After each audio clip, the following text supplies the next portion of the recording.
Good morning, everybody. It's Friday, April 3rd, 8:23 a.m. Eastern. Holy shit. I promised you I was going to work on this case in the background, and I have been. And I just want to be clear. Oh, and first, say thank you. We're growing. I appreciate everybody who's new here. I appreciate psychic mediums who are coming in, validating my comments, giving your own spin on things. I so appreciate. I read all the comments and the nurses who are saying, yes, it could be blood from a syringe. I know it's crazy. And Maureen O'Connell almost has me convinced, because she's brilliant, that maybe he was over the shoulder. But I can't get past my visions, my remote viewing visions. But I did figure out something. I did figure out something, that the waiter just exposed the chef, and why that happened. And I'm going to walk you through that today, as well as a few other friggin' bombshell things I've just heard. Whoa. Whoa, whoa, whoa. And by the way, I'll be doing two videos today. Two videos today. And again, I'll be back tomorrow on Saturday. So the second video today, I haven't exactly decided, to be frank with you, because as I sit here today with all the new comments and research Dr. Gary Baccato did, and my sort of piecing together a couple of things in my own work. Um, like I said, I'm not going to report any new findings, if you will, but I'll continue to talk about what I've already put out there because it's already out there. But I'm not going to do any new information that I get publicly. But this is interesting. This I've already put out there. And I figured something out. I figured something out, or at least in my opinion, I believe I know now why the bumbling effing idiot is at the front door when the back doors are propped open. Listen in, let's go. We got lots to talk about today. And to go backwards, because I'm a little all over the place, I'm sorry. Because again, when my brain's ready to explode, I've got ADHD, so bear with me. I do the best I can. And yes, I apologize. I added an S onto John Edwards' name. I apologize for the confusion. It's just, I make a few mistakes sometimes. It's just called human and early morning. Um, I have been having a lot of hard time, difficulties sleeping with this case. Um, so I wanted to say something. Now I lost my train of thought. The comments, oh yeah, the comments about there's no sliding doors. There are sliding doors, and I'm gonna show you those sliding doors, okay? Though there are sliding doors. There's the 3 back doors in the back of the house. There's a sliding door on the guest home. And in the front of the house, where Nancy's bedroom is, there's a wall, and there's 2 sliding doors there. Okay, let me show you that picture now. Okay, so 10 days ago, Ashley had Banfield from Drop Dead Seriously had gray hues on, and they went through the floor plan. And I just wanted you to see there's this at the front of the house is a fence, and Nancy's bedroom is off here. And this, where this fireplace is, a sitting room. And I believe, on thank you to Nancy Grace, my gosh, um, she showed a picture yesterday of a lamp, a tall lamp, because in my vision, I'm going to bring the floor plan up again and show you. I see her putting a light. I just get goose chill. Like every time I think about that remote viewing session, I just, like, I literally, my entire body is lit up right now, like goosebumps, because, sorry, it's emotional for me, because when you see it and you feel Nancy's reaction, it's hard. It's hard. Um, but this is the front living room with the fireplace. And I'm going to show you because Gray Hughes goes through the floor plan, having put together the pieces from pictures of the house. And so there is a sliding door here. So I get the vision, the remote viewing session two, that they come where Brian Anton was standing. Love Brian Anton. Thank you for being out here there doing the boots on the ground, hard work, and showing us things that we need to see to solve this case. So thank you. So I get the vision that they're standing in like behind this tree. And when they jump over the fence, which might have been to the edge of this tree, like these trees, like they're perfectly protected in this little alcove, if you will, between the pool house, these trees back here, and this tree. So I think they're standing like I thought it was originally from these trees, but I think it's more here. And I get in my vision, two guys jump over, take down that light, the lights, walk through the pool, and Brian confirmed, thank you, Brian, the pool's back here. Walk along the side where there is a gate. And I said in my vision before I saw it in the picture with Brian, because we hadn't seen that gate before, I feel like there's a gate and they come around the front and then they climb over this fence. And this is exactly where the FBI were taking, or not this fence, rather, this wall, retaining wall into Nancy's bedroom. And this is where the FBI were taking samples because there's a plant overhanging here on this wall. And Nancy's bedroom is facing the road, and the living room would be facing the corner here because the fireplace shows us the living room.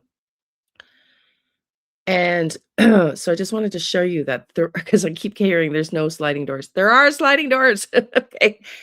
And I want to also just differentiate, like when I say they came in the back and they took her out the back, I did not mean out the back over the friggin' fence. Of course not. I'm saying about the back of the house. I think the original plan being that they came in, and I mean, it shifts our entire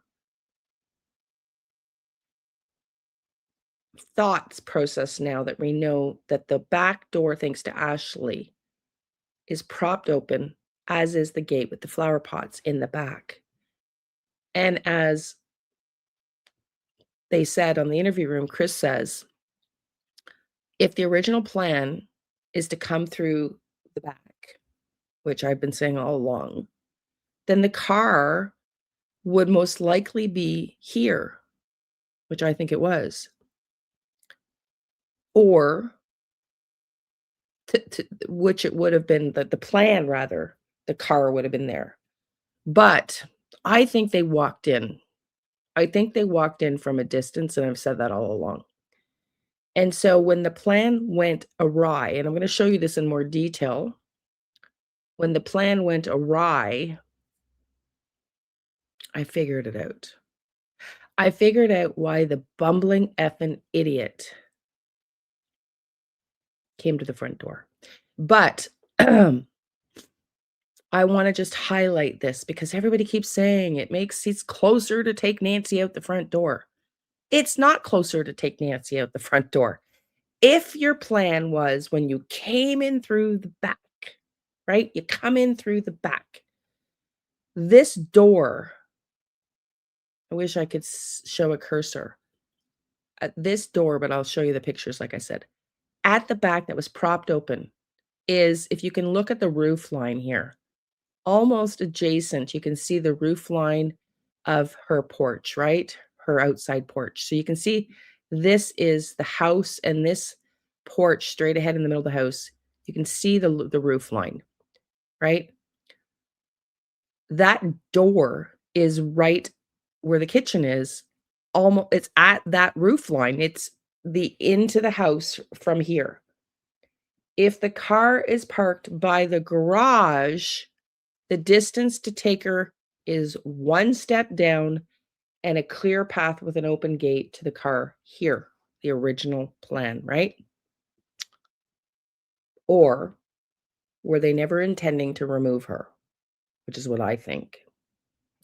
They were going to go in the back, propped open the doors after something went wrong. And when something went wrong, the waiters, the 2 guys I see jumping the fence, they get into the house through Nancy's sliding door. I get the vision. This is where I'm still working because I get 3 people and I'm just that's what I'm working in the background, and I'm not gonna say any more than that. Um, they go in through the door, and thank you to Nancy Grace, I'll show that. I get this vision that she turns on a tall floor lamp right near her bedroom, which is this room here, in here, and I'm scared to death, and she sees a face. Okay, so walk with me here. Now, whatever goes wrong in there with these 2 guys, the waiters. Now, in this scenario, I've been referring to them as the waiters, but I'm not so sure that they're not actually controlling the narrative with my theory that the AT team have a debt that they owe, or one of them owes the T team, part of the team from drugs, owes money to the waiter. So I've been referring to them as the chefs because they're the background people, but I still think the waiter is mainly in control. I think the waiter was owed money. This team owed them money. And the waiter says, I just discovered who your mother-in-law are, and we're going to get some money from her to pay me back. And the intent was not to take her, in my opinion, originally. Something goes wrong, and the plan doesn't go according to, you know, it doesn't go down according to plan. So now you got 2 guys inside going, hey, dude, this didn't work like you said it was going to work. Now we got to go to plan B. And I do believe those ransom notes. And the other thing I want to keep saying, everybody keeps saying 3 days later. No, no, no, no. TMZ reported the note was received the day after on the Monday by them, the perpetrators, to the Guthries and the FBI through TMZ. It came in the day after. It wasn't days later. It came in the day after. So the plan is something goes wrong. We got the 2 AT team, and we got the 2 inside. And the 2 inside are like, hey, effing asshole, T, the fucking plan that you promised me, Miss Guthrie doesn't have the money you said she would. She doesn't have the money to transfer into Bitcoin like you said she would. Or whatever the plan was. I'm not going to divulge too much here. Okay? She doesn't have what we said. So you, bumbling fucking idiot, better get your ass over here because we're going to plan B. And hence, we're taking Nancy out. And while we're waiting for you to get your freaking ass over here, we're going to prop open the back door and the gate because we're going to remove her now. But the bumbling high idiot doesn't understand because he's not a criminal. He doesn't think to go around the back. So when he joins them to help them remove, now they've propped the gate and everything open for ease of removal. The idiot who's high, thanks to Maureen O'Connell, who says he's high. He looks fucking high to me, excuse my language. Just I'm getting pissed if you can't tell. Because the more I hear about the Brian Etton's reporting about the guy that with the two years experience, it's on the sheriff. This whole effing shit show is on Sheriff Nanos. And I hope like heck he is removed ASAP because he is a danger to that effing society. And I'm not so sure he's not on the take And my second video, I'm debating. I got to be careful here because I'm not trying to sound insensitive, but it might be about whether Savannah knows. Okay, let's just leave it there. The truth.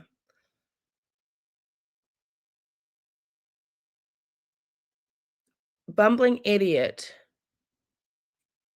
walks up to the front casually. He's not worried about it. He's got a gun that's gonna blow off his you know what, with one wrong step rather. He ain't worried about it because Nancy's already subdued inside. He ain't worried about it. So he's casually walking up, and we see him try to open the door. We see him try to open the door. And then he realizes, "Oh, we're gonna go around the back." But then they gotta take that camera out, right? Later. Later. So, I think that's what went down, and I don't think they took her out the front door, because if they had the back doors propped open, they were taking something out, Nancy. But the distance to go down the back here and carry her out this way with the car here, if we're going with her, she's walking excuse me, she's walking out. There's one step here. It's not a smooth path, and there's two steps here before you would and a little step and a little path before you'd get to the car. Here, the distance, I mean, if I could measure it, to here is one step down and straight with the gate open and a car here. I think the plan was for the bumbling effing idiot to bring the car to the back. And the bumbling idiot goes to the front. Because he doesn't get the message or because he's high and he doesn't think like a freaking criminal.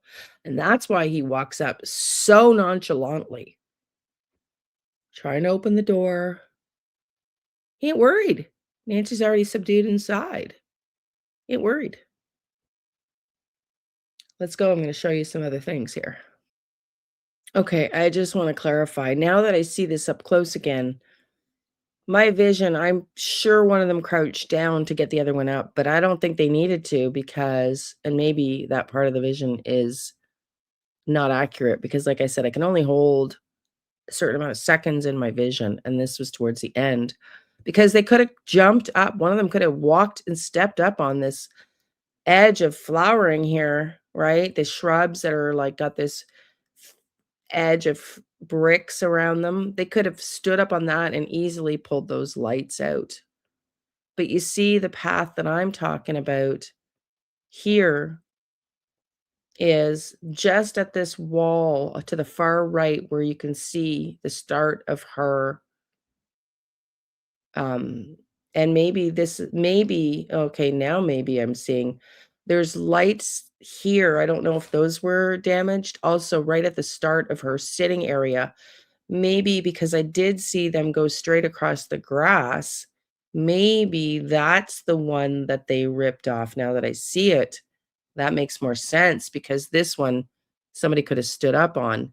I don't know which floodlights were damaged. I thought it was the one by the blue door, but I wouldn't be surprised if they took these out too, and that's maybe where I see the, the, if you can zoom in, let me make it myself smaller.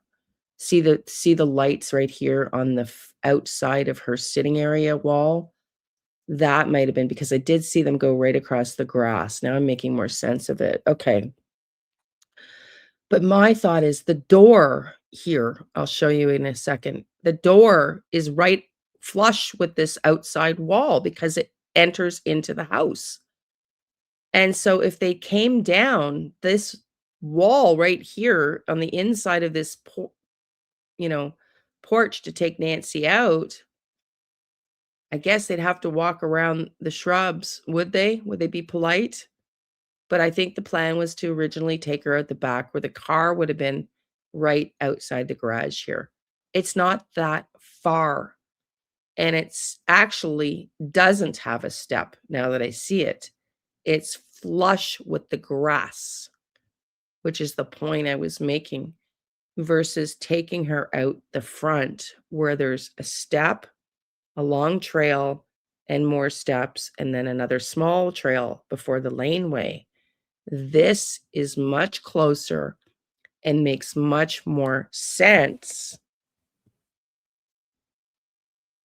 that she would have been, the plan to take her out would have been here. It just makes more sense to me. But I could be wrong. I could be wrong. Maybe the bumbling idiot came in the front and had the car parked, and they just said, "You're already on camera. We'll take her out the front." Maybe. And, they shut the door behind them because they're polite criminals. I mean, let's just remember who we're talking about. People that at the bare minimum kidnapped her and possibly unalived her eventually. Um, they decided to close the door behind them. I just cannot get past that. I cannot get past that.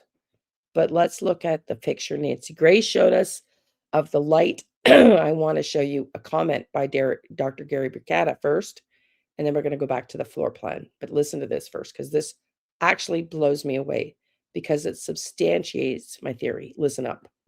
This was a few nights ago in the interview room, and I didn't watch it all until last night. And holy effing, listen to this.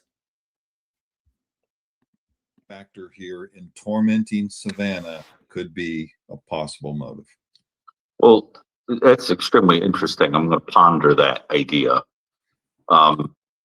It's interesting because, well, for a lot of reasons. But the other thing is this: in cases of elimination murders, right? Everyone knows that's a term I coined. I've counted up as many cases I could find of it and compared them. And one of the reasons for things like taking a person out of the house is precisely because you are trying to draw attention away from the house as being involved, that anybody in the house is involved. The point is to take the person away to imply an outside person being involved. So the idea is if I leave her here, it's too clear that this was perhaps some inside, kind of. So you distance symbolically, you take them away, you drag them, and that is done in staged abductions and things like that, that you take the person out precisely to draw attention away from the center of the story. And it is so common in elimination murders that I've made it a requirement in the definition that the people who commit it create a scenario where it looks like an outside party did it and took the people away. So an example, Susan Smith, remember she has 2 children. Mm-hmm. She likes a guy who wants to have a romance. The children are an impediment. So instead of just killing the children, the cover story is an African-American man pulled up alongside us and carjacked us and took the car and the children off. I can give a description of him tearfully on television, but I don't know who he is or where he is or whatever, except the problem is he didn't exist. She made the whole thing up, and the children were found at the bottom of the lake in the car with the note from the guy saying, "I don't want to be with somebody who's got kids." And that was the end of that. But the whole point was she needed to draw the attention away from the scene with this ridiculous story about. So that's the thing. I think it is entirely possible if someone who knows her and whoever that is had anything to do with this, there is a motivation to drag the attention away from the home precisely for that reason. However, you're right. Wow.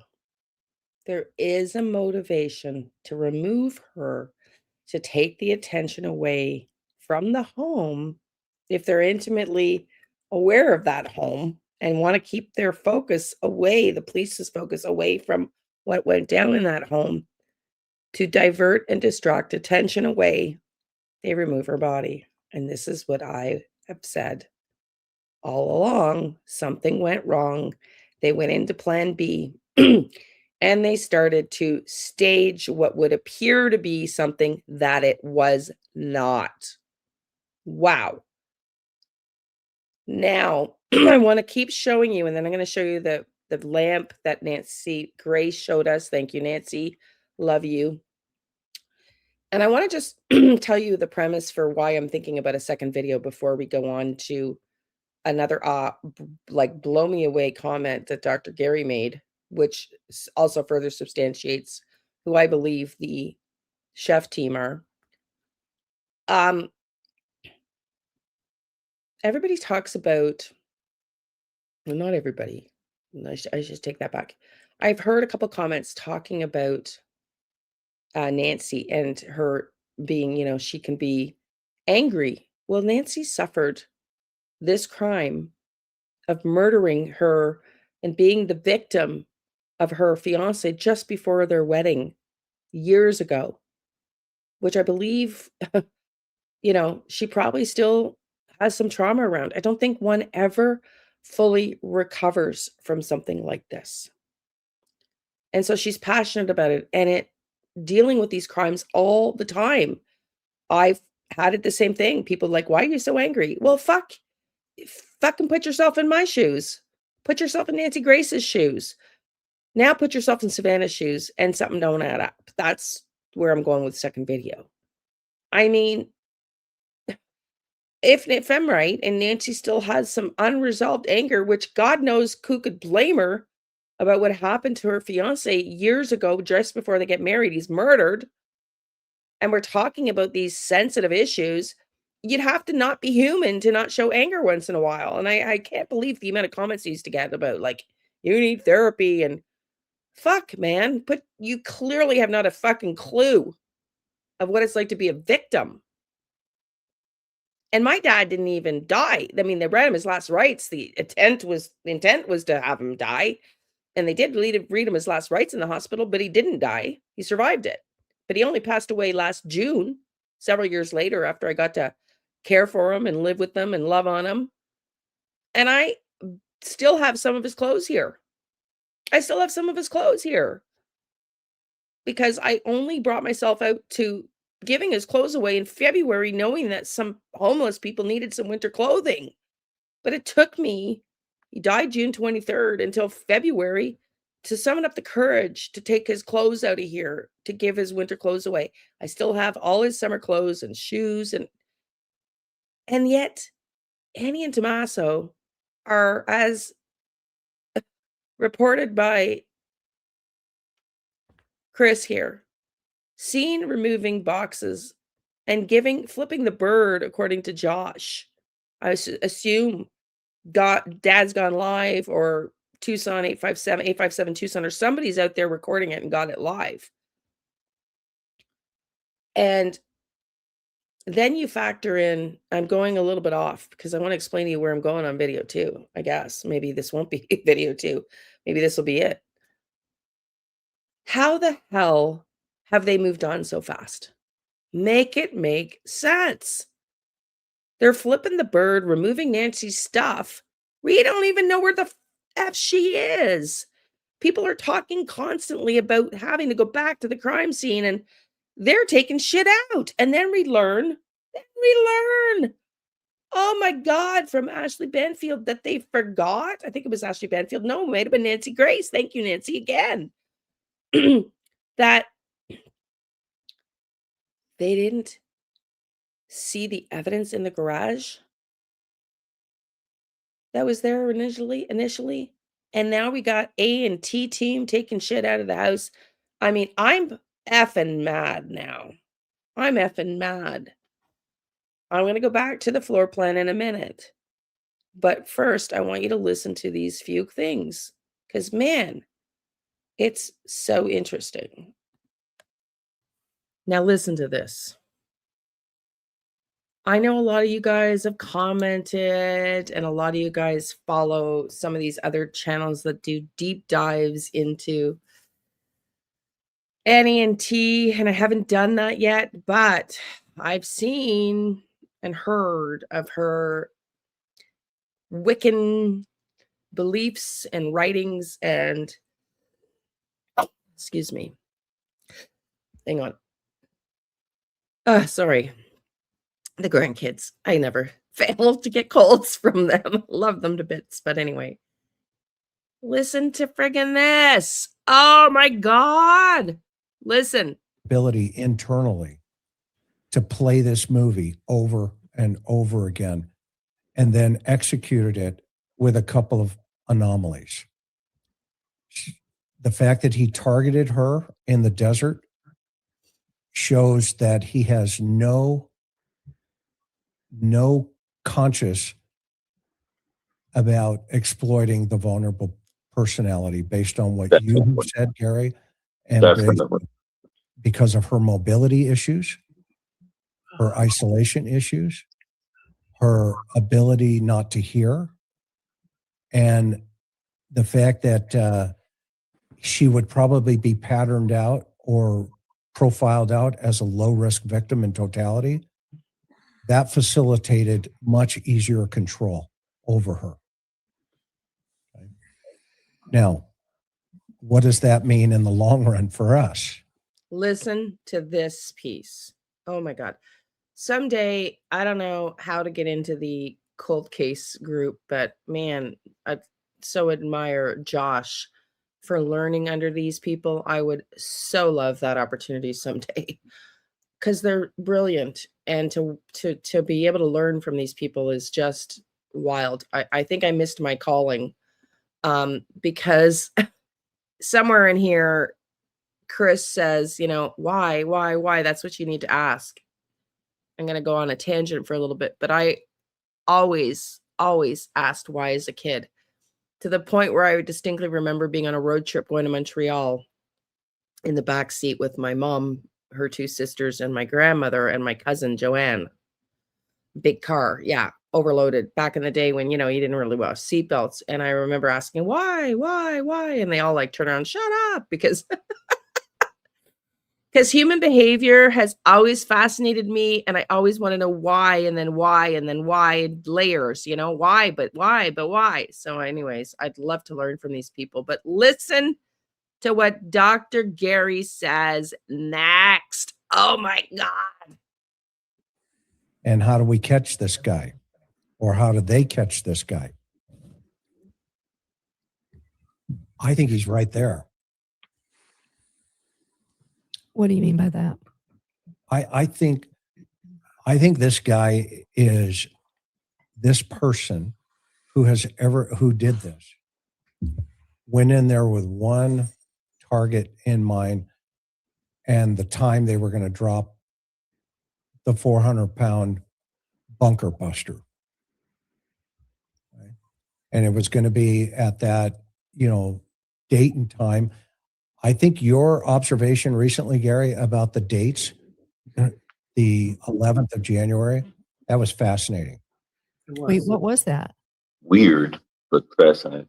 Weird. Well, what's your theory about the date? It's not a theory, just a kind of intriguing little thing that I pointed out because, in my work, with the types of people that I treat and work with and study and my interest in evil that I write about is I know that January 11th and January 31st are very significant dates in witchcraft.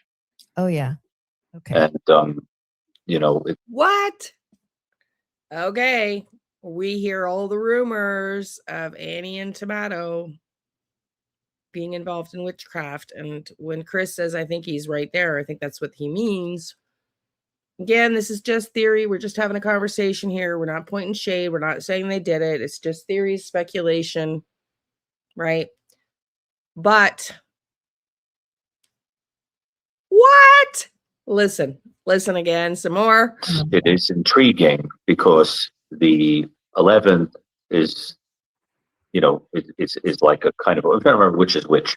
I think one of them is the holiday that marks the mid-mark between the equinox and the solstice. And yeah, the 31st is Imbolc Eve, which is the sort of like, the eve of the great holiday of renewal and so forth. It would be sort of like if we found out that somebody was scoping a house out on Christmas and then kidnapped somebody on New Year's. Like a sort of interesting little thing that in the world of witchcraft and Wicca, those are significant dates. I don't know if it means anything, but it is interesting. Just one of those things to dog ear, And but I can't think of a world in which it means anything. Well, it means a lot if the people in question we're talking about, which a lot have alleged based on the writings that have been found from the female component of this. And let's listen some more. In Southern Italy, Wiccan is a big deal, isn't it? Okay, who do we know is Italian? Common. It's trendy, In fact, it's funny, the word paesano, which everybody knows to mean like a local person that comes from the paese, the town, has actually the same root as the word pagan. Pagan, pagano, means local, that you have a religion that comes from the local town, the local area. But those words have the same origin, which is kind of interesting. But it's an intriguing thing, to think about. But Chris, I'm trying to understand something. So you're talking about financial motive. Don't you think that if the motive is financial, that it's more closely tied with what would have been an intended abduction that went south than just a homicide?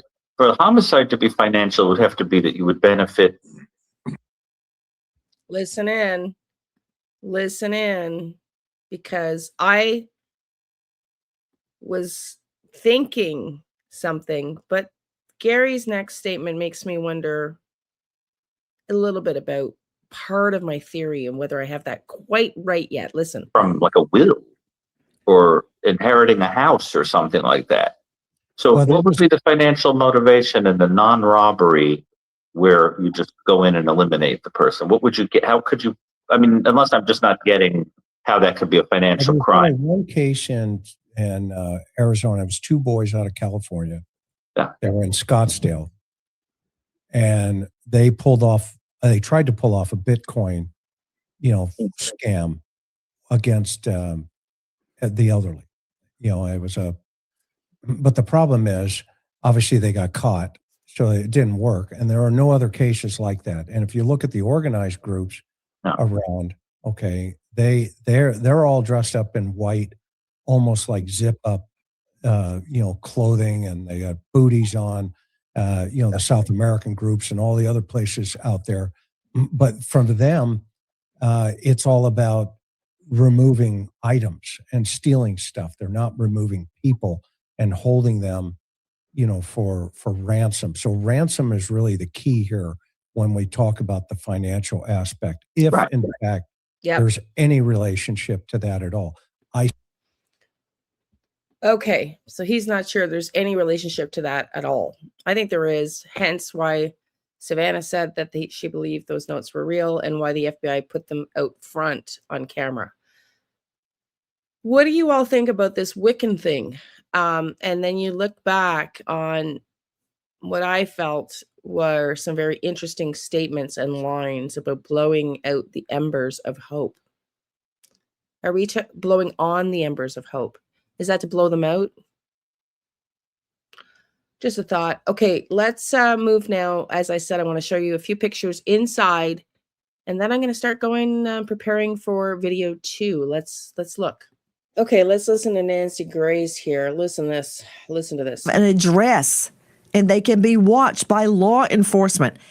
Then the tricky time is when the perp tries to cash it in. But right now, we're not at that point because I don't believe that ransom was ever paid. Straight out to Chris McDonough joining us, veteran homicide detective, over 300 homicides under his belt. He is the star of The Interview Room on YouTube, and he also is the director of the Cold Case Foundation. Chris, thank you for being with us. You immediately flagged a lot of problems with the ransom note. That doesn't mean it's not legitimate. Explain. Well, the ransom note in of itself gives us a little insight into the behavioral aspects of what the suspect may be, trying to pull off here. And if you think about it, just what Ari said there, to use Bitcoin as a hook into the victim, well, automatically that's just like saying, hey, I'm over here, come get me. Now, there are some sophistications, obviously, that are out of my league that Ari could talk about, but it just doesn't make sense that immediately this Bitcoin becomes, the talking point here for this case. And we have that with that guy in Hawthorne, California, who was arrested, Derek Carrillo. So it's a red flag, in my opinion. Well, I don't think them asking for Bitcoin was a red flag.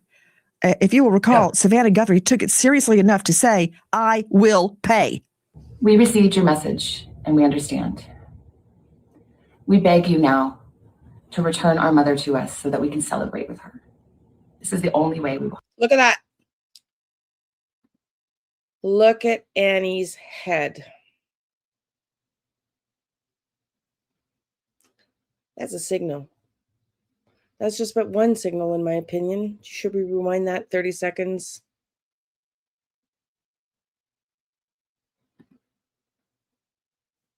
We beg you now to return our mother to us so that we can celebrate with her. This is the only way we will have. No. That's a signal. That was a signal, in my opinion. Now let's keep watching. Peace. This is very valuable to us, and we will pay. Ari Redboard joining us from TRM Labs. Ari, first of all, there was a delay in the demand for money, Bitcoin. That's a problem. Every kidnapping for ransom, you hear immediately, give me money, and you get proof of life. Number one, there was a delay. Number two, from what we understand, there was never proof of life. Number three, going through a news outlet as opposed to directly to the family, that's also unusual, but not unheard of that you don't go directly to the family. Those three red flags were a problem. That doesn't mean Savannah's wrong. I think she, of all of us, knows what's going on in the investigation. So tell me tonight, right now, Ari, who would be on the team tracing the Bitcoin address? In other words, tracing the ransomer? That's why I care about the Bitcoin address, because that's going to lead me to the perp. Who's doing it? What kind of people are on this team, this FBI Bitcoin team? It's a great question. Okay, let's fast forward to the part that I want you to hear as well. But Nancy's right. Nancy's right. And Chris is right. Something doesn't make sense about these ransom notes, but that doesn't mean they weren't real. And I heard that early on that there was a debate about them. There was a big debate about sending them or not. Okay. Let's look at the floor plan. So I had said, thank you for showing us this tall floor lamp. But now that I see this picture more clearly, this is not the one I got in my vision. But I would say it looked similar, but it would have been higher up and not in the visible view from the front door like this, where you can see the card that was left there. And you can see the lamp on a table. That's not the one in my vision. I just wanted to clear that up now that I see this picture. But let's show you the floor plan that Ashley showed us with gray hues a while ago. Okay, here is the floor plan that Ashley Banfield went through with gray hues 10 days ago. And we're looking at the front of the house, okay? You can see the garage labeled, okay? You can see the front of the house where there's this box at the top of the page with a line corner to corner and the circle in it. That's the entrance foyer. And then if you go on the top, along the top to the far right, you can see the T for terrace. And that wall that I showed you, and there's two sliding doors. At the top of the terrace, there's a sliding door from that, where that fireplace is, outside to the terrace. And on the bottom, where it says 11.5, that's Nancy's bedroom. And that has a sliding door, which I showed you earlier, on to the terrace. So everybody yelling at me, there's no sliding doors. Yes, there are.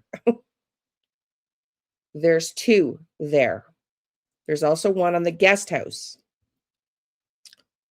So in my vision, she's dropped off through the garage, and as Gray Hughes reports, and I'm going to show you the picture, She enters in through the garage door into the kitchen.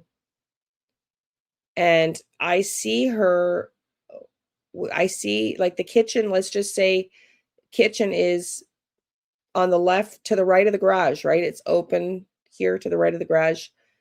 And I see her walking towards into the center here, past this circle with the line in it, to open a tall light, floor light, before she goes to enter into her bedroom. And that's where they are waiting.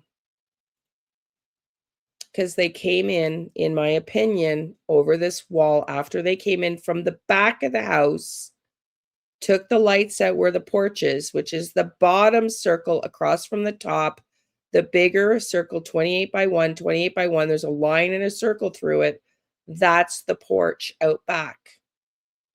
She comes in through the garage. She walks into the kitchen. She heads into a room to turn the light on, because I think she might have had like the overhead oven light on in the kitchen in this open area here.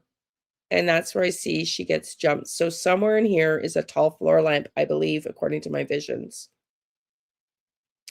I'll show you the pictures inside now. They're talking about this being the kitchen door. It's a little bit disorienting because it's not what we all thought. If you were to walk through that door, and we're going to presume here, because Gray and I have not been in the house, so we're just going by the outside plans, where the windows all fall, and these interior photos, which could be very old. So you've walked in that door, and if it is the garage, you've walked straight along the length of the car and into the kitchen, and you turn to the right. And if you walk along those cabinets, you can see there's no windows there, so you're presumably walking along the nose of the car, and then maybe the nose of another car. You're walking along the front of the garage there, which is why there's no light coming in that side. Right. Now, I feel like there's a light on in the kitchen somewhere. The house is pretty dark when she gets home.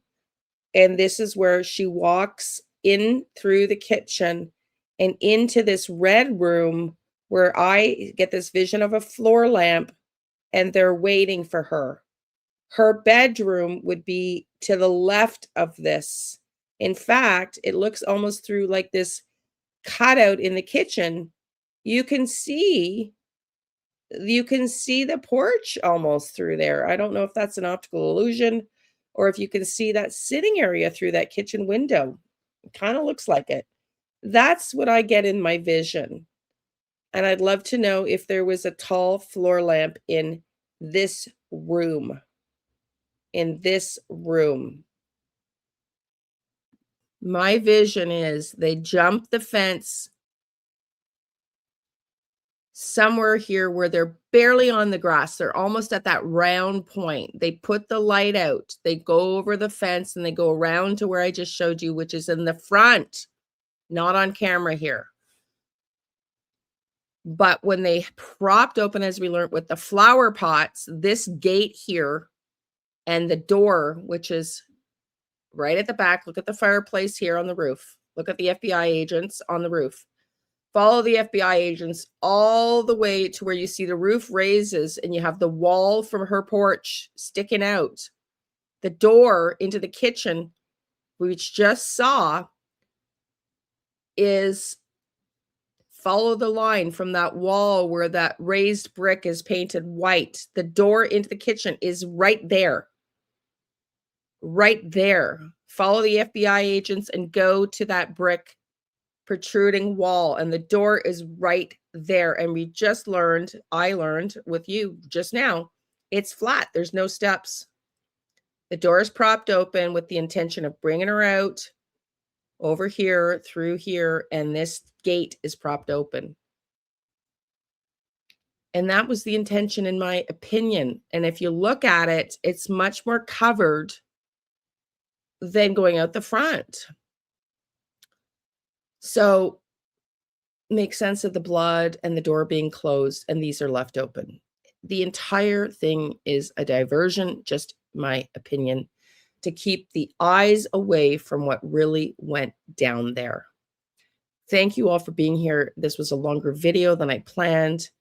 Happy Easter long weekend. Look out for video 2 to follow soon. Love and light.